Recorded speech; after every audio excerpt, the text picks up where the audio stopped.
News 18 channel Kerala നേതൃത്വത്തിന് ഹിന്ദുത്വ വാർത്തകളിൽ നിയന്ത്രണമില്ല.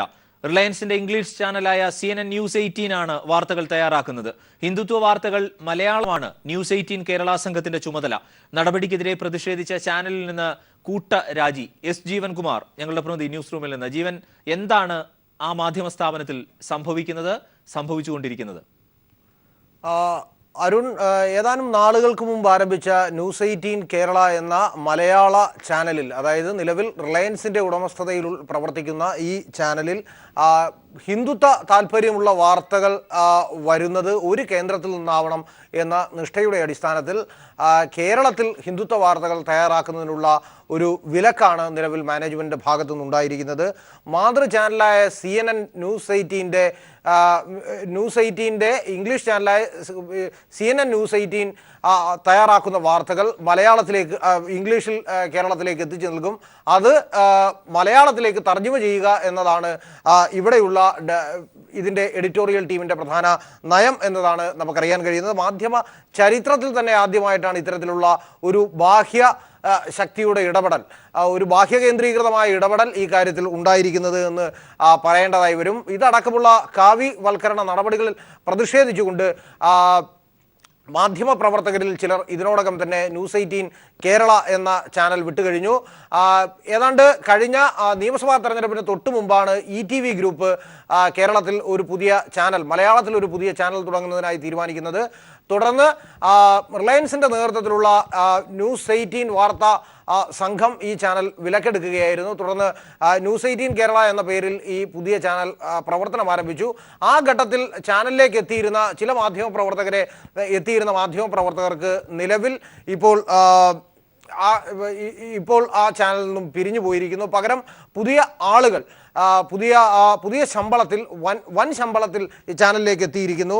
നേരത്തെ ഉണ്ടായിരുന്ന ഇതടക്കമുള്ള ഞാൻ സൂചിപ്പിച്ച പ്രവർത്തനങ്ങളിലടക്കം ഭാഗഭാക്കായി അതിൽ നിൽക്കാൻ കഴിയില്ല എന്നറിയിച്ച ചില മാധ്യമ പ്രവർത്തകർ ഇതിനോടകം തന്നെ ചാനൽ വിട്ടുകഴിഞ്ഞിരിക്കുന്നു. ബി ഉണ്ണികൃഷ്ണൻ, SV പ്രദീപ്, ഫിറോസ് സാലി മുഹമ്മദ്, ഹാരി എന്നിവരാണ് അവരിൽ പ്രമുഖരായുള്ളത്. ഹാരി തന്നെ നിലവിൽ നമുക്കിപ്പം ടെലിഫോൺ ലൈനിൽ ചേരുന്നുണ്ട്. ഹാരി, യെസ്, ഈ ചാനലിനെ സംബന്ധിച്ച് ബാഹ്യ നിയന്ത്രണങ്ങൾ ഉണ്ടോ അവിടെ? തീർച്ചയായും. പുറമെ ഇപ്പോൾ ജീവൻ ചൂണ്ടിക്കാട്ടിയതുപോലെ തന്നെ ബാഹ്യമായ ആൾക്കാർ തന്നെയാണ്. അതായത് നോയിഡയിൽ നിന്നും ഉള്ള ഒരു സംഘമാണ് വാർത്തകളെ പൂർണ്ണമായും നിയന്ത്രിക്കുന്നത്. അത് കൃത്യമായ ഹിന്ദുത്വ അജണ്ട പ്രചരിപ്പിക്കുക എന്ന വളരെ വ്യക്തമായ ഒരു മാർഗനിർദ്ദേശത്തോടു കൂടി തന്നെയാണ് ന്യൂസ് 18 വാർത്ത തയ്യാറാക്കുന്നത്. ഇവിടെ കേരളത്തിൽ അവരുടെ പ്രധാനപ്പെട്ട ടാർഗറ്റ് എന്ന് പറയുന്നത് CPIM ആണ്. CPIMന്റെ ഓരോ നീക്കവും എന്തൊക്കെയാണ് അവരിവിടെ ചെയ്യുന്നത്? ഒരു ഉദാഹരണം പറഞ്ഞാൽ, ഈ മന്ത്രിസഭയിലെ ഓരോ മന്ത്രിമാരുടെയും യാത്രാ ചാർട്ട് അടക്കം അയച്ചു കൊടുക്കേണ്ടതുണ്ട് ഹൈദരാബാദിലേക്ക് എല്ലാ ദിവസവും വൈകുന്നേരം. ഒരു മന്ത്രി ഏതെല്ലാം പരിപാടിയിൽ പങ്കെടുത്തു, മുഖ്യമന്ത്രി പിണറായി വിജയൻ എവിടൊക്കെ പോയി, മുഖ്യമന്ത്രി പിണറായി വിജയൻ ആരെയൊക്കെ കണ്ടു, ആരെയൊക്കെ സംസാരിച്ചിരുന്നു, എന്തായിരുന്നു ആ സംസാരത്തിന്റെ അതിന്റെ കണ്ടന്റ് തുടങ്ങിയിട്ടുള്ള എല്ലാ വാർത്തകളും അരിച്ചു പിറക്കി ഒരു ചാർട്ടാക്കി ഹൈദരാബാദിലേക്ക് അയച്ചു കൊടുക്കേണ്ട അവസ്ഥയുണ്ടായിരുന്നു. ഒരുതരം രഹസ്യാന്വേഷണ വിഭാഗത്തിന്റെ ചുമതലയാണ് അവിടുത്തെ ജേർണലിസ്റ്റുകൾ ചെയ്യേണ്ടത് എന്നാണ് ഏറ്റവും വലിയ ദുരന്തം. ഒന്നത്. രണ്ടാമത്, യാതൊരു വിധത്തിലുള്ള തൊഴിൽ നിയമങ്ങളും അവിടെ പാലിക്കപ്പെടുന്നില്ല. ഷിഫ്റ്റ് എന്ന് പറയുന്ന ഒരു പേരിന് വേണ്ടി ഉണ്ടെങ്കിലും 14-15 മണിക്കൂർ അവിടെ വനിതകളടക്കമുള്ള ജീവനക്കാർ പ്രവർത്തിക്കേണ്ടി വരുന്നുണ്ട്. അങ്ങനെയുള്ള നിരവധി നിയമലംഘനങ്ങൾ നടക്കുന്ന ഒരു സ്ഥാപനമാണത്. അത് കൃത്യമായും BJPക്ക് അനുകൂലമായ നിലപാട് സ്വീകരിക്കുന്ന, ഹിന്ദുത്വ നിലപാട് സ്വീകരിക്കുന്ന, പൊതിഞ്ഞ വാർത്ത കൊടുക്കുന്ന, നേരെയല്ല. ഉദാഹരണമായിട്ട് ഇപ്പോ ജന്മഭൂമി പോലുള്ള പത്രം അല്ലെങ്കിൽ കേസരി പോലുള്ള ഒരു വീക്കിലി സംഘപരിവാറിന്റെ കൃത്യമായ അജണ്ട നടപ്പിലാക്കുന്ന പത്രങ്ങളും വീക്കിലിയാണ് നമുക്കറിയാം. പക്ഷെ ഇതങ്ങനെയല്ല. വളരെ പൊതിഞ്ഞ് വളരെ കൃത്രിമമായി വാർത്ത. അതെ, കാരണം സാധാരണ സ്വതന്ത്ര മുഖമുള്ള ചാനൽ എന്ന് പറഞ്ഞായിരുന്നല്ലോ അവർ ആദ്യം ലോഞ്ച് ചെയ്തത്. യഥാർത്ഥത്തിൽ ഈ ദേശീയ ചാനൽ തയ്യാറാക്കുന്ന വാർത്തകൾ തർജ്ജമ ചെയ്യുക മാത്രമാണോ നിലവിൽ ഇവിടെയുള്ളവർ ചെയ്യുന്നത്? തീർച്ചയായും. കാരണം ഇതൊരു മോഡിയുടെ PR വർക്ക് എന്ന് വേണമെങ്കിൽ പറയാം. അവിടെ നിന്ന് തരുന്ന, കേന്ദ്രത്തിൽ നിന്ന് തരുന്ന വാർത്തകൾ അതേപടി ട്രാൻസ്ലേറ്റ് ചെയ്ത് കൊടുക്കുക എന്നുള്ള ഒരു പരിപാടിക്ക് അപ്പുറത്തേക്ക് മറ്റൊന്നുമില്ല. ഇത് തുടക്കം മുതൽ ഉള്ള ഒരു ചെറിയ ചരിത്രം പറയാം. അതായത് ഹൈദരാബാദ് രാമോജി റാവു ആയിരുന്നു ഈ 13 ETV ടെലിവിഷന്റെ ഉടമ. അദ്ദേഹത്തിന്റെ കയ്യിൽ നിന്നാണ് മുകേഷ് അംബാനി ഈ ചാനൽ വിലയ്ക്ക് വാങ്ങി ന്യൂസ് 18 ആക്കുന്നത്. അന്ന് ജഗദീഷ് ചന്ദ്ര എഡിറ്റർ ആയിരുന്നു, തുടർന്ന് രാഹുൽ ജോഷി എഡിറ്ററായി ഒരു സുപ്രഭാതത്തിൽ നൂലിൽ കെട്ടി ഇറക്കി. അതെ അതെ, രാഹുൽ ജോഷി വരുന്നത് എക്കണോമിക്സ് ടൈംസിന്റെ എഡിറ്റോറിയൽ ഡയറക്ടർ ആയിരുന്നു രാഹുൽ ജോഷി. രാഹുൽ ജോഷിയുടെ ഒരു പ്രത്യേകത, മോഹൻ ഭാഗവതുമായി RSS നേതൃത്വവുമായി ഏറ്റവും അടുപ്പം പുലർത്തുന്ന രാജ്യത്തെ പ്രമുഖ മാധ്യമ പ്രവർത്തകരിൽ ഒരാളാണ് രാഹുൽ ജോഷി. ആ രാഹുൽ ജോഷിയെയാണ് പിന്നെ CEO ആൻഡ് ഗ്രൂപ്പ് എഡിറ്റർ എന്ന പോസ്റ്റിലേക്ക് നിയമിച്ചത്. അദ്ദേഹം വരുന്നതിന് മുൻപ് AP പരിഗി എന്നുള്ള ഒരാളായിരുന്നു ഈ പോസ്റ്റിൽ ഉണ്ടായിരുന്നത്. പരിഗിയെ മാറ്റിയിട്ടാണ്. ഇവിടെ ആ സ്പെസിഫിക് പോയിന്റിലേക്ക് വന്നാൽ, ഈ നിലപാടുകളിൽ പ്രതിഷേധിച്ചായിരുന്നല്ലോ നിങ്ങളടക്കമുള്ളവർ രാജിവെച്ചത്. അതിലേക്ക് നയിച്ച കാരണങ്ങൾ, അതുമായി ബന്ധപ്പെട്ട സംഭവ വികാസങ്ങൾ ഒരിക്കൽ കൂടി. തീർച്ചയായിട്ടും അവിടെ നടക്കുന്നത് ഈ പറഞ്ഞതുപോലെ തന്നെ ആർക്കും പൊരുത്തപ്പെടാനാവാത്ത ഒരുതരം വർക്ക് കൾച്ചറാണ്. ഒപ്പം തന്നെ അവിടുത്തെ രാഷ്ട്രീയവുമായി ഒരു വിധത്തിലും പുരോഗമന ആശയം പുലർത്തുന്ന ഒരാൾക്കും അല്ലെങ്കിൽ സാമാന്യ ബോധമുള്ള ഒരാൾക്കും അവിടെ അത് മുന്നോട്ട് വെക്കുന്ന രാഷ്ട്രീയവുമായി പൊരുത്തപ്പെടാനാവില്ല എന്നുള്ളത് യാഥാർത്ഥ്യമാണ്. അങ്ങനെ അവിടെ വലിയ അസ്വസ്ഥത പുകയുന്നതിനിടയിലാണ് ഇപ്പോൾ റിലയൻസിന്റെ പുതിയ നിയമനങ്ങൾ വൻ തുക തുടക്കത്തിൽ ജീവൻ സൂചിപ്പിച്ചതുപോലെ ലക്ഷങ്ങൾ വില കൊടുത്താണ് മറ്റ് ചാനലുകളിൽ നിന്നും റിലയൻസിന്റെ 2ാം ഘട്ട അപ്പോയിന്റ്മെന്റ് നടന്നിട്ടുള്ളത്. ആ അപ്പോയിന്റ്മെന്റോടുകൂടി അവിടെ വലിയ ചാനലിൽ വലിയ പൊട്ടിത്തെറിയാണ്, ആഭ്യന്തരമായ വലിയ രൂക്ഷമായ പ്രതിസന്ധിയാണ് രൂപപ്പെട്ടിരിക്കുന്നത്. ഇതിനകം തന്നെ എനിക്കറിയാവുന്ന പലരും പല ചാനലിലേക്ക് മാറിപ്പോകാൻ വേണ്ടി ശ്രമിച്ചിട്ടുണ്ട്. ഇപ്പോഴും ശ്രമം നടക്കുന്നുണ്ട്. അതിന്റെ ഒരു മൂർധന്യ അവസ്ഥയിലാണ്. ആഭ്യന്തരമായി അത് കലങ്ങി മറിഞ്ഞ ഒരു അവസ്ഥയിലാണ് നിലവിൽ ഇപ്പോൾ ആ ചാനലിന്റെ അവസ്ഥ. അതായത് ഈ പുതിയതായി എഡിറ്റോറിയൽ തലത്തിലേക്ക് വന്ന ഇവരുടെ നിലപാടുകൾ കൂടി എങ്ങനെയാണ് വിവരിക്കാനാവുക? അവരാണ് തീർച്ചയായിട്ടും നടപ്പിലാക്കുക. അവർക്ക് സ്വതന്ത്രമായി ഒന്നും ചെയ്യാൻ കഴിയില്ല.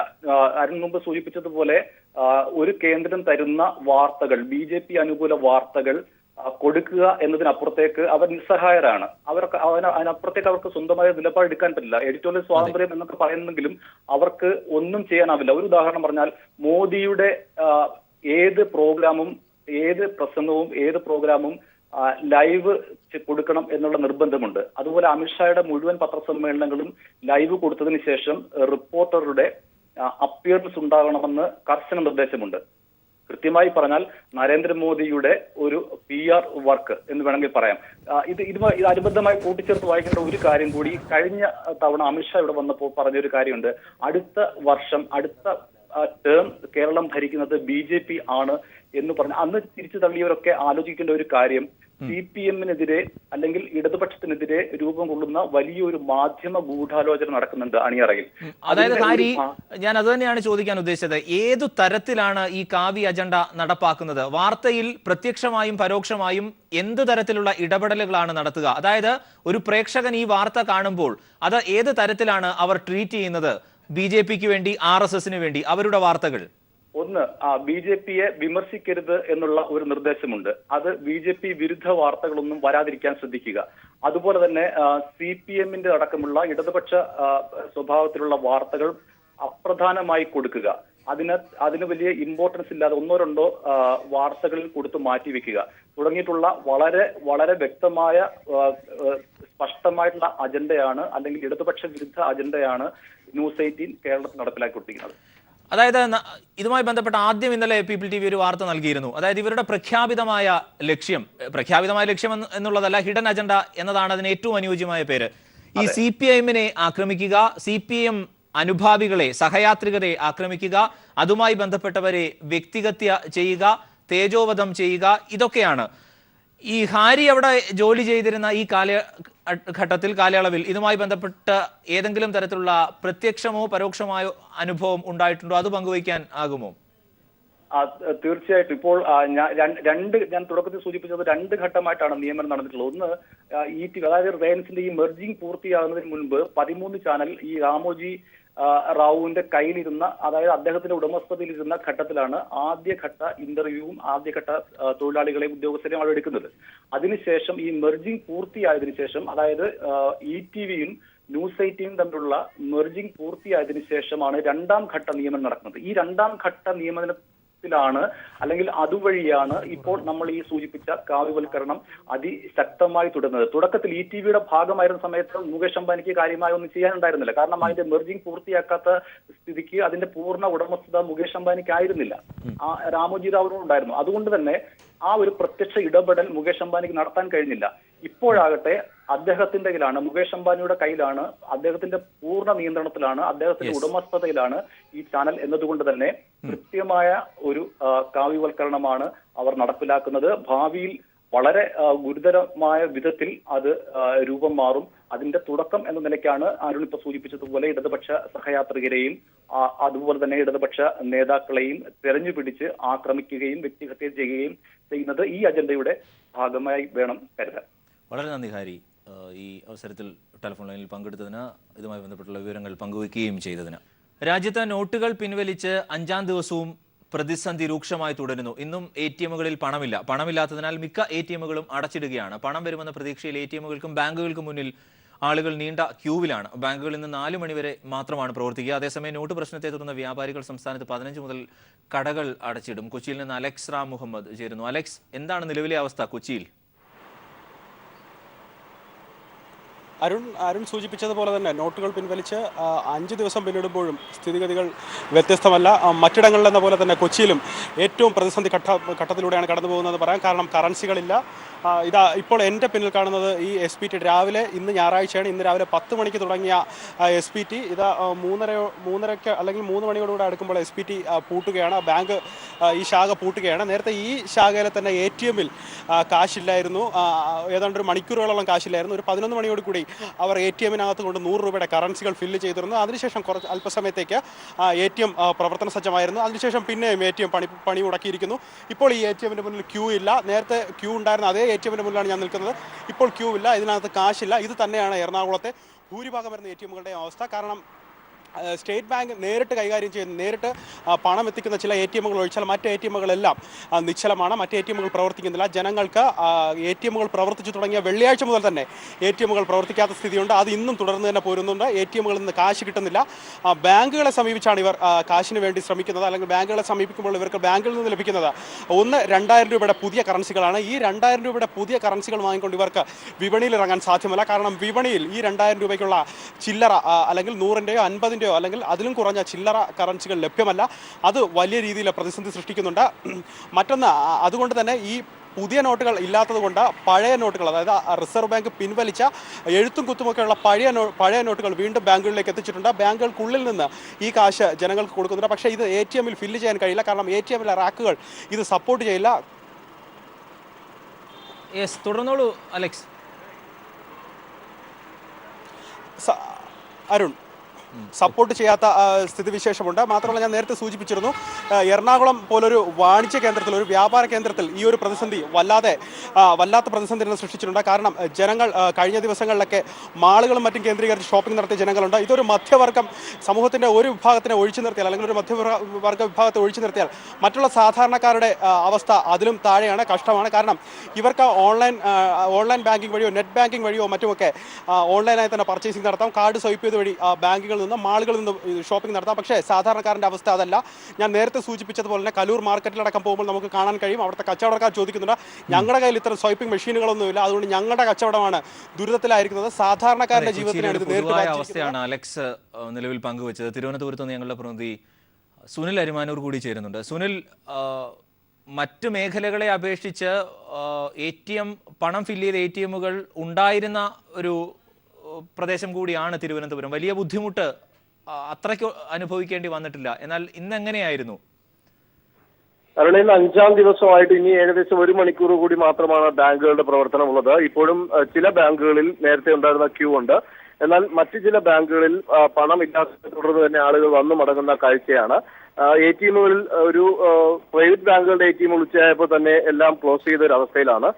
തലസ്ഥാനത്ത് ഇപ്പോൾ SBIയുടെയും SBTയുടെയും ATM കൗണ്ടറുകളാണ് ഇപ്പോൾ പണം റീഫിൽ ചെയ്തുകൊണ്ട് പ്രവർത്തിക്കുന്ന നടപടികളിലേക്ക് പോയിട്ടുള്ളത് എന്നുള്ളതാണ് നമുക്ക് മനസ്സിലാക്കാൻ സാധിക്കുന്നത്.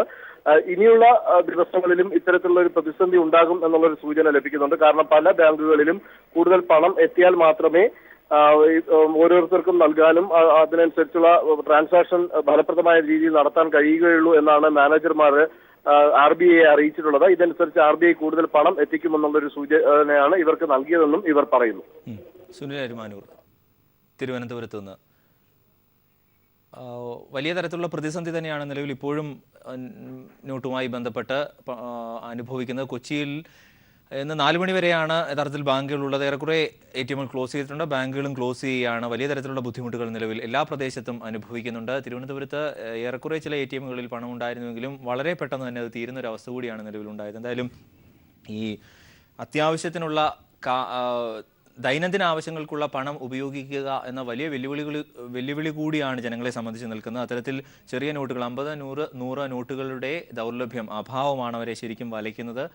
ഒന്ന്, പൊതുവിപണികളിൽ കച്ചവടം നിലവിൽ കുറഞ്ഞിട്ടുണ്ട്. അടിസ്ഥാന ആവശ്യങ്ങൾക്ക് പോലും ജനങ്ങൾക്ക് വളരെ ബുദ്ധിമുട്ട് അനുഭവിക്കേണ്ടി വരുന്ന അവസ്ഥ കൂടിയാണ് നിലവിലുള്ളത്. കോഴിക്കോട് നിന്ന് വിനിഷ വൃന്ദാവൻ ചേരുന്നു. വിനിഷ, കോഴിക്കോട് നിലവിൽ എന്താണ് ഒരവസ്ഥ? അരുൺ, മറ്റു ജില്ലകളിലേതുപോലെ തന്നെ കോഴിക്കോടും അവസ്ഥ പരിതാപകരം എന്ന് തന്നെ പറയേണ്ടിയിരിക്കുന്നു. കഴിഞ്ഞ 5 ദിവസങ്ങളായി പണം മാറി കിട്ടാനുള്ള ഒരു നെട്ടോട്ടത്തിൽ തന്നെയാണ് ഇവിടെ കോഴിക്കോട്ടുകാരും. ഞാനിപ്പോൾ നിൽക്കുന്നത് മാനാഞ്ചിറ SBI മെയിൻ ബ്രാഞ്ചിന് മുൻപിലാണ്. ഇവിടെ ഇത്രത്തോളം ഏകദേശം 4 മണിയോടുകൂടി ഇന്നത്തെ ബാങ്കിങ് ടൈം അവസാനിക്കുകയാണ്. അതിൻ്റെ ഒരു അവസാന മണിക്കൂറുകളായതുകൊണ്ട് തന്നെ തിരക്ക് അല്പം കുറഞ്ഞിട്ടുണ്ട് എന്ന് മാത്രമേ പറയാനാകൂ. ഇപ്പോഴും ബാങ്കിന് മുൻപിൽ വലിയ ക്യൂ തന്നെയാണുള്ളത്. ബാങ്കിനകത്താണ് നിലവിൽ പണമിടപാടുകാരുടെ ഒരു തിരക്ക്. രാവിലെ മുതൽ തന്നെ വലിയ ഒരു ആൾക്കൂട്ടമായിരുന്നു SBI മെയിൻ ബ്രാഞ്ചിന് മുൻപിൽ കാണാൻ കഴിഞ്ഞിരുന്നത്. കഴിഞ്ഞ കുറേ ദിവസങ്ങളായി ഇത് തന്നെയായിരുന്നു ബാങ്കിലെ അവസ്ഥ. ATMന് ഇവിടെ 4 ATM കൗണ്ടറുകളുണ്ട്. ഈ ബാങ്കിന് മുൻപിൽ 4 ATM കൗണ്ടറിലെ അവസ്ഥ മറിച്ചല്ല. രാവിലെ മുതൽ തന്നെ വലിയ ക്യൂ ആണ്. നിലവിലും ആ ക്യൂ തുടരുന്നുണ്ട്. പ്രധാനമായി എടുത്തു പറയേണ്ടത് ATMകളിൽ നിന്ന് 100 രൂപ നോട്ടുകൾ മാത്രമേ വരുന്നുള്ളൂ. 100ൻ്റെയും 50ൻ്റെയും നോട്ടുകൾ മാത്രമാണ് ATM കൗണ്ടറിൽ നിന്ന് ആളുകൾക്ക് എടുക്കാൻ കഴിയുന്നത്. അതിനാൽ തന്നെ ഈ 500ൻ്റെയും 1000ൻ്റെയും നോട്ടുകൾ ഫില്ല് ചെയ്യാനുള്ള സ്ഥലത്ത് ഇതുവരെയും ആ നോട്ടുകൾ ഫില്ല് ചെയ്യാൻ കഴിഞ്ഞിട്ടില്ല. നിലവിൽ ഇറങ്ങിയ 2000ൻ്റെ നോട്ട് ഫില്ല് ചെയ്യാനുള്ള ഒരു സ്പേസ് നിലവിലത്തെ ATM മെഷീനുകളിലില്ല. അതിന് ഇനി ATM മെഷീൻ്റെ സോഫ്റ്റ്വെയർ അപ്ഡേറ്റ് ചെയ്താൽ മാത്രമേ അങ്ങനെ ഒരു സൗകര്യം ATMകളിൽ നിന്ന് ലഭ്യമാകൂ. അതിനാൽ തന്നെ 100ൻ്റെയും 50ൻ്റെയും നോട്ടുകൾ മാത്രമാണ് ഇപ്പോൾ ATM കൗണ്ടർ വഴി ഇടപാടുകാർക്ക് ലഭിക്കുന്നത്. ഈ 100ൻ്റെയും 50ൻ്റെയും നോട്ടുകൾ പെട്ടെന്ന് പണം കാലിയാകുന്നു എന്നൊരു അവസ്ഥ നിലവിലുണ്ട്. അതിനാൽ തന്നെ ബാങ്ക് നേരിട്ട് ഫില്ല് ചെയ്യുന്ന ATM കൗണ്ടറുകളിൽ നിന്ന് മാത്രമേ ഫ്രീക്വൻ്റായി ആളുകൾക്ക് പണം ലഭിക്കുന്നുള്ളൂ. മറ്റുള്ള ATM കൗണ്ടറുകൾ മിക്കതും അടഞ്ഞു കിടക്കുന്ന അവസ്ഥയാണ്. ബാങ്ക് നേരിട്ട് പണം ഫില്ല് ചെയ്യാത്ത മിക്ക ATM കൗണ്ടറുകളും, മിക്ക ബാങ്കുകളുടെയും ATM കൗണ്ടറുകളും അടഞ്ഞു കിടക്കുന്ന അവസ്ഥയാണ്. ഇവിടെ SBI ATMകളിൽ നീണ്ട ക്യൂ ആണ്. പണം കാലിയാകുമ്പോഴേക്കും പണം ഫില്ല് ചെയ്യുന്നുണ്ടെങ്കിൽ പോലും നീണ്ട ക്യൂ ആണ് മിക്ക ATMകൾക്ക് മുൻപിലും. കോഴിക്കോടും വലിയ തരത്തിലുള്ള ബുദ്ധിമുട്ട് തന്നെയാണ് ഇതുമായി ബന്ധപ്പെട്ടുണ്ടാകുന്നത്. വിനിഷ വൃന്ദാവനാണ് വിവരങ്ങൾ നൽകിയത്. നോട്ടുകൾ പിൻവലിച്ച നടപടിയിൽ ദുരിതത്തിലായ പൊതുജനത്തിന് ആശ്വാസമായി സംസ്ഥാന സർക്കാർ. വെള്ളക്കരവും വൈദ്യുതി കരവും ഉൾപ്പെടെ വിവിധ സർക്കാർ ഫീസുകൾക്ക് ഈ മാസം 30 വരെ പിഴ ചുമത്തില്ല. വിവരണാതീതമായ പ്രശ്നങ്ങളാണ് കേന്ദ്രത്തിന്റെ നടപടി ജനങ്ങൾക്ക് സൃഷ്ടിച്ചത് എന്ന് മുഖ്യമന്ത്രി പിണറായി വിജയൻ പറഞ്ഞു. പ്രയാസമാണ് ജനങ്ങൾക്കാകെ സൃഷ്ടിച്ചിട്ടുള്ളത്. പക്ഷേ ഇത് കള്ളപ്പണം തടയാൻ ഉദ്ദേശിച്ച് സ്വീകരിച്ച നടപടിയല്ല. ഇവിടുത്തെ ജനങ്ങളുടെ കയ്യിലിരിക്കുന്നത് കള്ളപ്പണമല്ല, അവർ അധ്വാനിച്ചുണ്ടാക്കിയ പണമാണെന്നും 500 രൂപ 1000 രൂപ നോട്ടുകൾ ഡിസംബർ മാസം 30 വരെ ഉപയോഗിക്കാനും മാറിയെടുക്കാനുമുള്ള സാഹചര്യം കേന്ദ്ര സർക്കാർ ഒരുക്കണമെന്നും പിണറായി വിജയൻ ആവശ്യപ്പെട്ടു. ജനങ്ങളുടെ ബുദ്ധിമുട്ട് കണക്കിലെടുത്ത സർക്കാർ സംവിധാനങ്ങളിൽ പിഴ കൂടാതെ പണമടയ്ക്കാനുള്ള സമയപരിധി ഈ മാസം 30 വരെ നീട്ടിയതായും മുഖ്യമന്ത്രി അറിയിച്ചു. വൈദ്യുതി ബില്ല്, വെള്ളക്കരം, പരീക്ഷാ ഫീസ്, വിദ്യാഭ്യാസ സ്ഥാപനങ്ങളിലെ ഫീസ്, വീട്ടുകാർ തദ്ദേശ സ്വയംഭരണ സ്ഥാപനങ്ങളിലേക്ക് കൊടുക്കേണ്ട ഫീസുകൾ, ഇതിന് കെട്ടിട നികുതി, ഇത്തരം കാര്യങ്ങൾക്കൊക്കെ ഇപ്പോൾ അടക്കേണ്ടതിന് പിഴ ഈടാക്കുന്ന നിലയുണ്ടാവില്ല. ഈ മാസം അവസാനം വരെ അവർക്ക് സാവകാശം കൊടുക്കുകയാണ്. അതുപോലെ തന്നെ മോട്ടോർ വാഹന വകുപ്പിൽ ഓട്ടോറിക്ഷ, ടാക്സി, ചരക്ക് വാഹനങ്ങൾ തുടങ്ങിയവയുടെ നികുതിയും പിഴ കൂടാതെ നവംബർ 30 വരെ അടക്കാൻ പറ്റും. എന്നാൽ നിയമപരമായി അടക്കേണ്ട വാറ്റ്, എക്സൈസ്, ഈ നികുതികൾക്ക് ഈ അളവ് ബാധകമാക്കാനാവില്ല. കേന്ദ്ര ധനകാര്യ വകുപ്പ് മന്ത്രിയുമായി ദില്ലിയിൽ കൂടിക്കാഴ്ച നടത്തി സംസ്ഥാനത്തിന്റെ സ്ഥിതി ബോധ്യപ്പെടുത്തുമെന്നും മുഖ്യമന്ത്രി പിണറായി വിജയൻ കൂട്ടിച്ചേർത്തു. News bureau, Thiruvananthapuram.